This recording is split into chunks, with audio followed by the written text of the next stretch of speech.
പ്രിയപ്പെട്ട സുഹൃത്തുക്കളെ, സഹോദരി സഹോദരങ്ങളെ, പ്രത്യേകിച്ച് ക്രിസ്തീയ വിശ്വാസികളായ ഏവരുമേ, ഏതാനും ആഴ്ചകൾക്ക് മുൻപ് ക്രൈസ്റ്റ് ചർച്ച് പാളയത്തെ സംബന്ധിച്ചിട്ടുള്ള ഒരു സംഭവം ഒരു ഹ്രസ്വമായ വീഡിയോയിൽ കൂടെ നിങ്ങളുടെ ശ്രദ്ധയിൽപ്പെടുത്തിയിട്ടുള്ളതാണ്. അതിൻ്റെ ഉള്ളടക്കം ഈ തരുണത്തിൽ ഒന്ന് ഓർത്തെടുക്കുന്നത് പ്രയോജനപ്പെടും. എൻ്റെ വലത് ഭാഗത്തിരിക്കുന്നത് സേറ ജോർജ് എന്ന് പറയുന്ന ഒരു സുഹൃത്താണ്.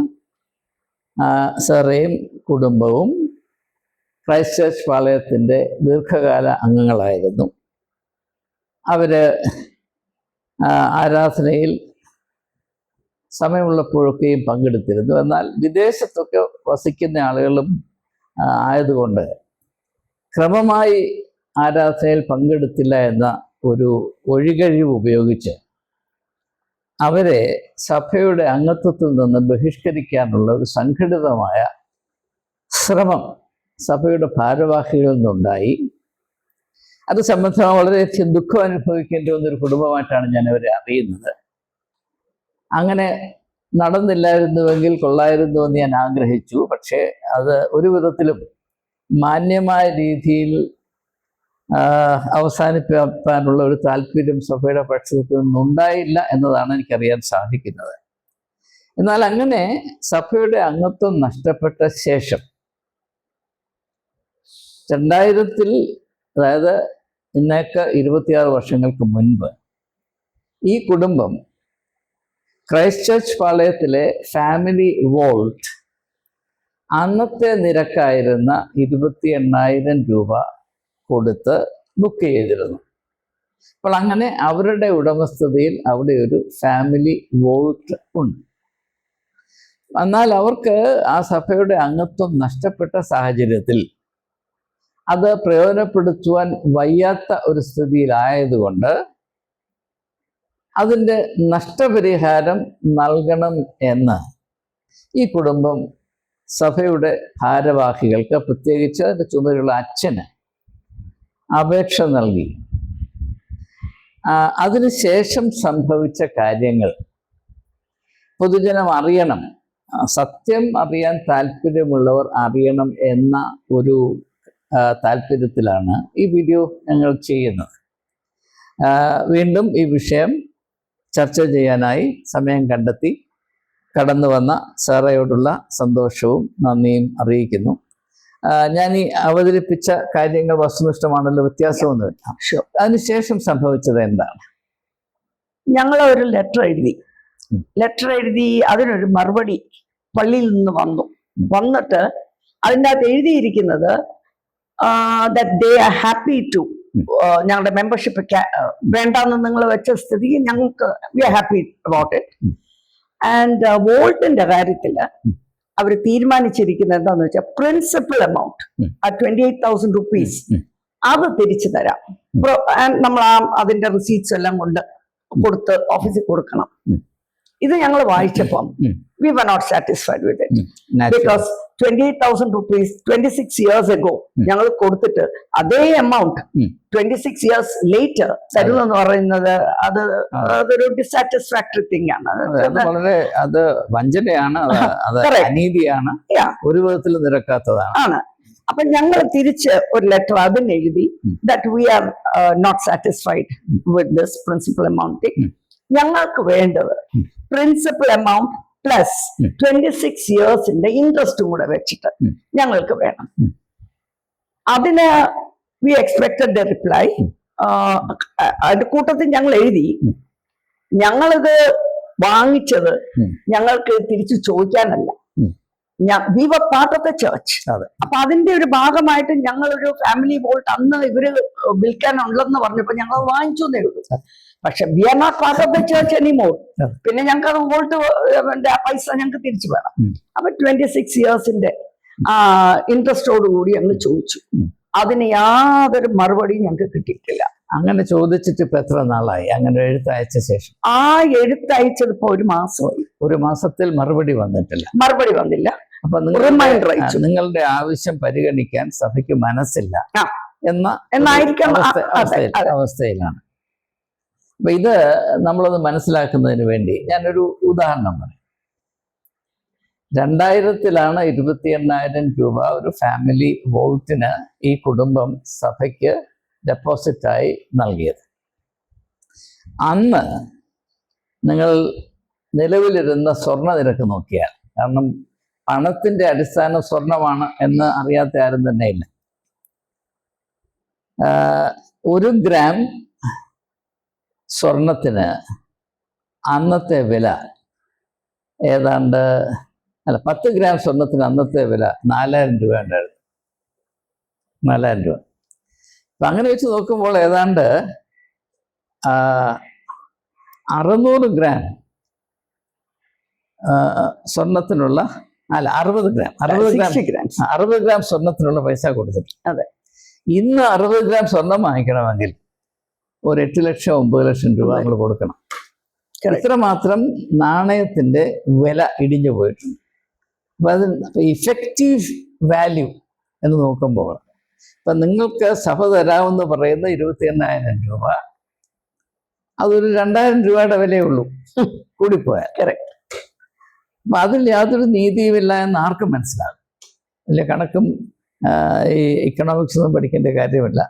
ഇത് വെറും ചൂഷണമാണ്, അനീതിയാണ്, ധിക്കാരമാണ് എന്ന് മനസ്സിലാക്കാൻ ഒരു പ്രയാസവും. അപ്പോൾ ഈ ഒരു സാഹചര്യം ഉണ്ടായത് വളരെ ദൗർഭാഗ്യകരമെന്നല്ലാതെ എന്ത് പറയുന്നു. ഒരു കുടുംബം സഹിക്കേണ്ടി വരുന്ന ഗതികേട്, ബുദ്ധിമുട്ട്, പ്രയാസം, ഇത് ഒരു സഭയ്ക്കും ചേർന്നതല്ല. ന്യായമായ രീതിയിൽ സത്യസന്ധമായ നീതിപൂർവ്വം ഇങ്ങനെയുള്ള കാര്യങ്ങളെ കൈകാര്യം ചെയ്യാൻ സഭ കൂട്ടാക്കാത്തതിൻ്റെ കാര്യം സഭയ്ക്ക് രാഷ്ട്രീയമായ സ്വാധീനമുണ്ട് എന്നും പണക്കൊഴുപ്പുള്ളത് കൊണ്ട് ഏത് പ്രശ്നം വന്നാലും ഞങ്ങൾ പണം കൊണ്ട് അത് അടിച്ചു ഒതുക്കുമെന്നും ഞങ്ങളോടാരും ചോദിക്കാനില്ലെന്നും ഞങ്ങൾ എല്ലാറ്റിനും ഉപരിയാണെന്നുമുള്ള ഹുങ്കാണ് ഇതിനകത്ത് പ്രവർത്തിക്കുന്നത്. അപ്പോൾ കഴിഞ്ഞ വീഡിയോ ഞാൻ യൂട്യൂബിൽ കൂടെ പങ്കെടുത്ത ശേഷം ഈ സഭയുടെ സെക്രട്ടറി എന്നെ വിളിച്ചിട്ട് പലവിധമായി എന്നെ ഭീഷണിപ്പെടുത്തി. എനിക്കെതിരെ നിയമപരമായി പോകുമെന്നും കേസെടുക്കുമെന്നും. ഞാൻ പറഞ്ഞു, ദയവായി പോയി കേസെടുത്തു. കാരണം കോടതി എന്ന് പറഞ്ഞാൽ സത്യം നമുക്ക് പറയാനുള്ള അവസരമുണ്ടല്ലോ. ന്യായം നടക്കട്ടെ. പിന്നെ ഒന്നും ചെയ്തില്ല. അപ്പോൾ ഭീഷണിപ്പെടുത്തിയ ആളുകളെ നിലംപരിച്ചാക്കാം, ഇങ്ങനെയുള്ള ധാരണകളാണ്. അപ്പോൾ ഇനിയും ഈ സംഗതി ഇങ്ങനെ ആയിരിക്കെ എന്താണ് ഇനി മുൻപോട്ട് ഉദ്ദേശിക്കുന്നത്? അച്ഛൻ, ഞങ്ങള് മറുപടി വരാത്തപ്പം ഞങ്ങള് റിമൈൻഡർ കൂടെ അയച്ചു. എത്ര റിമൈൻഡർ അയച്ചു? ഒരു റിമൈൻഡർ. അത് എന്നിട്ട് വി വെയിറ്റഡ് ഫോർ 3 വീക്സ്. എന്നിട്ടും ഇതേവരെ ഈ നേരം വരെ ഒരു മറുപടി പോലും വന്നിട്ടില്ല. അപ്പൊ ഞങ്ങള് ചിന്തിച്ചപ്പം ഇനിയിപ്പോ there is no point in keeping on giving them reminders. അപ്പൊ അടുത്ത സ്റ്റെപ്പ് ഞങ്ങള് ലീഗൽ അഡ്വൈസ് എടുക്കുകയാണ്. അതാണ് ദ നെക്സ്റ്റ്. കാരണം ഞങ്ങൾക്ക് നീതി കിട്ടണമല്ലോ. അപ്പൊ വക്കീൽ നോട്ടീസ് അയക്കും അല്ലെ? വക്കീൽ നോട്ടീസ് അയക്കും. അത് എപ്പോഴത്തേക്ക് ചെയ്യാനാണ് ഉദ്ദേശിക്കുന്നത്? ഇമ്മീഡിയറ്റ്ലി. ഓക്കെ. അപ്പോൾ വക്കീൽ നോട്ടീസ് നമ്മൾ അയക്കുമ്പോൾ സാധാരണഗതിയിൽ നിയമവാഴ്ചയോട് അല്പമെങ്കിലും ബഹുമാനമുള്ളവർ അതിന് മറുപടി തരണം. കാരണം ഇതൊരു പ്രൈവറ്റ് കറസ്പോണ്ടൻസ് അല്ല. വക്കീൽ എന്ന് പറഞ്ഞാൽ നിയമപരമായ നടപടിയാണ് വക്കീൽ നോട്ടീസ് എന്ന് പറഞ്ഞത്. അപ്പോൾ അത് വന്നു കഴിയുമ്പോൾ നമുക്കറിയാം ഏത് വിധത്തിലാണ് അവർ ചിന്തിക്കുന്നത്. അതിപ്പോൾ അവർ വക്കീൽ നോട്ടീസ് അയക്കുന്നില്ല എങ്കിൽ എന്ത് ചെയ്യും?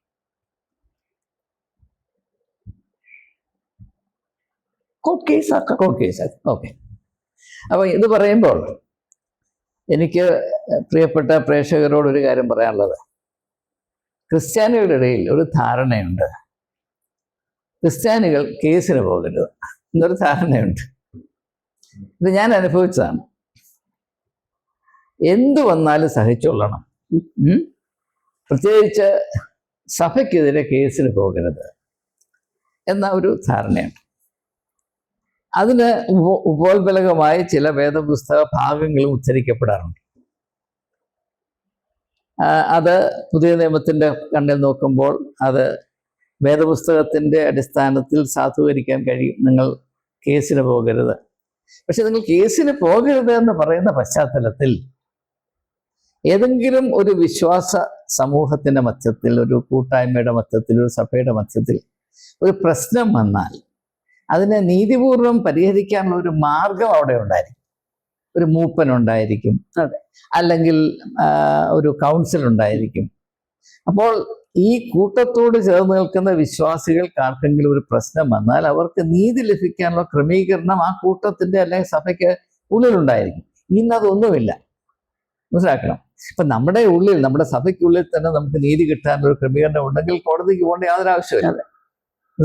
എന്നാൽ അതില്ലാതെ, നമുക്ക് നീതി കിട്ടാൻ ഒരു മാർഗവും ഇല്ലാതെ നിങ്ങൾ കോടതിയിൽ പോകരുത്, ഞങ്ങൾ നിങ്ങൾക്ക് നീതി നൽകുകയില്ല, എന്നാൽ നിങ്ങൾ നീതി പ്രാപിപ്പാനായി പോവുകയും വരുന്നത് എന്ന് പറയുന്നത് തികച്ചും പൈശാചികമാണ് എന്ന് പറയാൻ എനിക്ക് സന്തോഷമുണ്ട്. ഇനി എൻ്റെ ഒരു അനുഭവം കൂടെ എന്നോട് ചേർത്ത് പറയട്ടെ. ഞാൻ സെൻറ്റ് സ്റ്റീഫൻസ് കോളേജിൻ്റെ പ്രിൻസിപ്പലായിരുന്നപ്പോൾ ഡൽഹിയിലെ ബിഷപ്പിനെ ഞാൻ കോടതിയിൽ കയറ്റി, ഡൽഹി ഹൈക്കോടതിയിൽ കയറ്റി.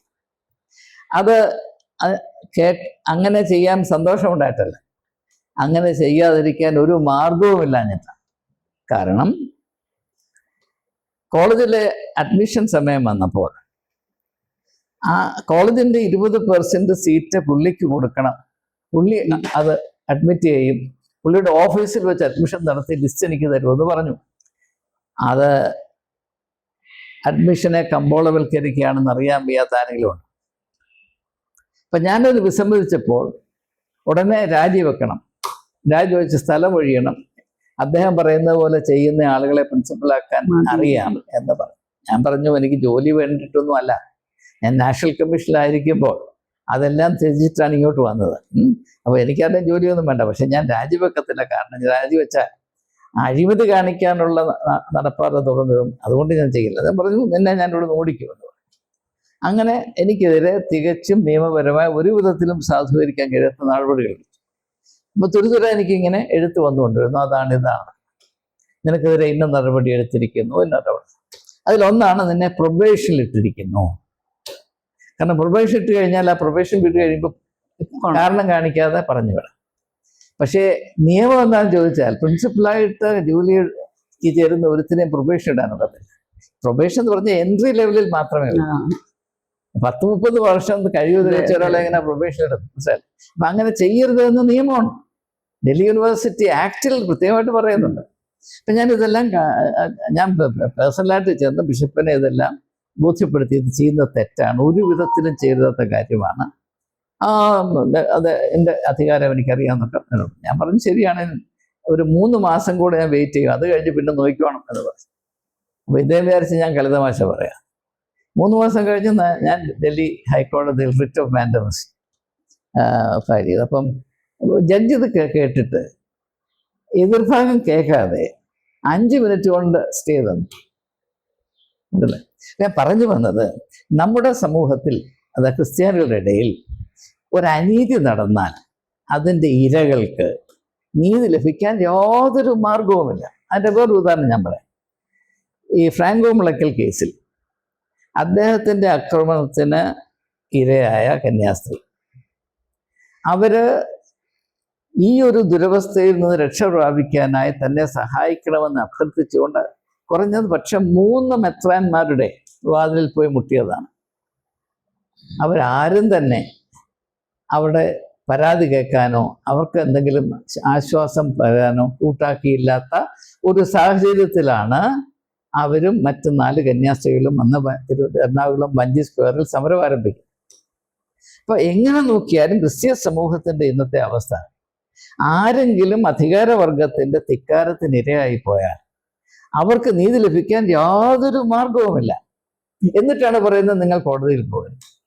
എനിക്കതുകൊണ്ട് ക്രിസ്ത്യാനികളായ എൻ്റെ സഹോദരി സഹോദരങ്ങളോട് പറയാനുള്ളത്, നിങ്ങൾ ഒരു കാരണവശാലും അനീതി സമ്മതിക്കരുത്, അതിന് നിങ്ങൾ അടിയറ പറയരുത്. നീതി എന്ന് പറഞ്ഞാൽ സത്യത്തെ ആശ്രയിച്ച് നിൽക്കുന്നതാണ്, അത് പരിപാവനമാണ്. അതുകൊണ്ട് യേശുക്രിസ്തു സത്യമാണ്, ഞാൻ തൻ്റെ വഴിയും സത്യവും ജീവനും എന്ന് പറഞ്ഞ ക്രിസ്തുവിൽ നിങ്ങൾ വിശ്വസിക്കുന്നുണ്ടെങ്കിൽ സത്യം നിലനിൽക്കാൻ നിങ്ങൾ മുൻകൈ എടുക്കണം. എവിടെയൊക്കെ സത്യം നിലനിൽക്കുന്നുണ്ടോ അവിടെ നീതി ലഭിച്ചിരിക്കും. ഇപ്പൊ ഇങ്ങനെയുള്ള കാര്യങ്ങൾ ഒരു കുടുംബത്തെ ഒരു സഭയിൽ നിന്ന് അടിച്ചു വെളിയിൽ കളഞ്ഞു. അവരുടെ ഫാമിലി വോൾട്ട് 26 വർഷത്തിന് മുമ്പുള്ള റേറ്റിൽ അവർക്ക് കൊടുത്തു ഒതുക്കി. അതേ വോൾട്ട് ഇപ്പോഴത്തെ വിലയ്ക്ക് വിൽക്കും. എന്നിട്ട് അതിൻ്റെ ഗുണം ആരുടെ പോക്കറ്റിൽ പോകുമെന്ന് നമുക്ക് ഊഹിക്കാവുന്നതേ ഉള്ളൂ. ഇതൊരു വലിയ വഞ്ചനയാണ്, വലിയ കറപ്ഷനാണ്, അഴിമതിയാണ്. അതുകൊണ്ടാണ് ഇങ്ങനെയുള്ള കാര്യങ്ങൾ എതിർക്കേണ്ടത്. ഇങ്ങനെ സഭയ്ക്കുള്ളിൽ മാലിന്യം വന്ന് കുമിഞ്ഞു കൂടുന്നതിൽ വിശ്വാസികൾക്ക് പ്രതിഷേധമില്ലെങ്കിൽ അവർ പിന്നെ എന്തിനു വേണ്ടിയാണ് നിലകൊള്ളുന്നത്? സഭയെന്ന് പറഞ്ഞാൽ നമ്മുടെ സഭയെ പറ്റിയുള്ള നമ്മുടെ സങ്കല്പം എന്താണ്? അപ്പം ഇങ്ങനെയുള്ള ഭീകരമായ യാഥാർത്ഥ്യങ്ങളുടെ നേരെ കണ്ണടയ്ക്കുന്ന ഒരു സ്വഭാവം ക്രിസ്ത്യാനികളുടെ ഇടയിൽ പരക്കെ ഉള്ളത് കൊണ്ടാണ് ഇങ്ങനെയുള്ള കാര്യങ്ങൾ കൂടുതൽ കൂടുതൽ മൂർച്ഛിച്ചു വരുന്നത്. അതുകൊണ്ട് തന്നെ ഇങ്ങനെയുള്ള കുൽസിത പ്രവർത്തനങ്ങളെ വളരെ ശക്തമായി സർവായുധങ്ങളും ഉപയോഗിച്ച് ചെറുത്ത് പരാജയപ്പെടുത്തുക എന്നത് നമ്മുടെ ആത്മീയമായ കടമയായി അവൾ മനസ്സിലാക്കും. അങ്ങനെ സാറയും കുടുംബവും ഇതിനുവേണ്ടി തുനിയുന്നു എന്നതിൽ ഞാൻ അഭിമാനിക്കുന്നു. സത്യമായി ഞാൻ അഭിമാനിക്കുന്നു. ഇപ്രകാരം എല്ലാവരും മുൻപോട്ട് വരട്ടെ. അങ്ങനെയെങ്കിൽ നമ്മുടെ സമൂഹം കുറച്ചുകൂടെ നീതിബോധമുള്ളതും സത്യസന്ധമായി പ്രവർത്തിക്കുന്നതും ആയിത്തീരും എന്ന പ്രത്യാശ എനിക്കുണ്ട്. ഈ വീഡിയോ അവസാനിപ്പിക്കുന്നതിന് മുൻപ് എനിക്ക് പറയാനുള്ളത്, ഈ വീഡിയോയുടെ ഉള്ളടക്കത്തോടെ ഏതെങ്കിലും വിധത്തിൽ ക്രൈസ്റ്റ് ചർച്ച് പാളയത്തിലെ ഭാരവാഹികൾക്കോ ഭാരം വഹിക്കാത്തവർക്കോ വിയോജിപ്പുണ്ടെങ്കിൽ ദയവായി അറിയിക്കുക. സത്യം വെളിപ്പെട്ടു വരണം എന്ന ഏക താല്പര്യത്തിൽ മാത്രമാണ് ഇങ്ങനെയുള്ള വിഷയങ്ങൾ ഞാൻ കൈകാര്യം ചെയ്തത്. ഈ കുടുംബത്തിന് സംഭവിച്ച ദുരവസ്ഥയുടെ സത്യാവസ്ഥയെപ്പറ്റി എനിക്ക് പൂർണ്ണമായ ബോധ്യമുള്ളത് കൊണ്ടാണ് ഞാൻ ഇപ്രകാരമുള്ളൊരു സംവാദത്തിന് മുതിർന്നത്. എന്നാൽ ഏകപക്ഷീയമായി മാത്രം ഒരു സംഭവം അവതരിപ്പിക്കണമെന്ന് എനിക്ക് താല്പര്യമില്ല. ഇതിനോട് ചുമതലയുള്ള ആളുകൾ ദയവായി ബന്ധപ്പെടുക. നിങ്ങൾക്ക് പറയാനുള്ളതും മറ്റുള്ള ജനങ്ങളുടെ മുമ്പിൽ അവതരിപ്പിക്കാൻ ഞാൻ സന്നദ്ധനാണ്. പക്ഷേ സഭയുടെ സെക്രട്ടറി എന്നോട് കാണിച്ചതുപോലെ വെടിവെക്കും കൊല്ലും തിന്നും എന്നൊന്നും പറഞ്ഞ് ഇങ്ങോട്ട് വരരുത്. അത് നമ്മുടെ വിലപ്പോകയില്ല. മര്യാദയ്ക്ക് സംസാരിക്കാനുള്ള സംസ്കാരം ആർജിക്കേണ്ടിയിരിക്കുന്നു. അങ്ങനെയുള്ളവർ ദയവായി സമ്പർക്കത്തിൽ ഉണ്ടാകുക. നമുക്ക് സത്യത്തെ അന്വേഷിച്ചുള്ള യാത്ര തുടങ്ങാം. ഇതുപോലെ സഭയുടെ ഹുങ്കിൻ്റെ കുത്തേറ്റ് വേദന അനുഭവിക്കുന്ന അനേകം ആളുകൾ വിവിധ സഭകളിലെ കേരളത്തിലുണ്ടാകുന്ന അനുഭവം കൊണ്ട് എനിക്കറിയാം. അവരാരും ഇത് വെളിയിൽ പറയാതെ അവരുടെ വേദനയും അപമാനവും കടിച്ചമർത്തി ഇങ്ങനെ കഴിയുന്നത് കൊണ്ടാണ് സംഗതി കൂടുതൽ വഷളാകുന്നത്. അതിന് ഒരു അറുതി വരത്തക്കവണ്ണമുള്ള ഒരു ചെറിയ ഇടപെടലായി നിങ്ങളിതിനെ കാണണം എന്ന് അഭ്യർത്ഥിച്ചുകൊണ്ട് ഈ കുടുംബത്തോടുള്ള സകല ഐക്യദാർഢ്യവും ഈ സമയത്ത് വീണ്ടും ആവർത്തിച്ചുകൊണ്ട് വാക്കുകൾ ഉപസംഹരിക്കുന്നു. ഏവർക്കും നമസ്കാരം.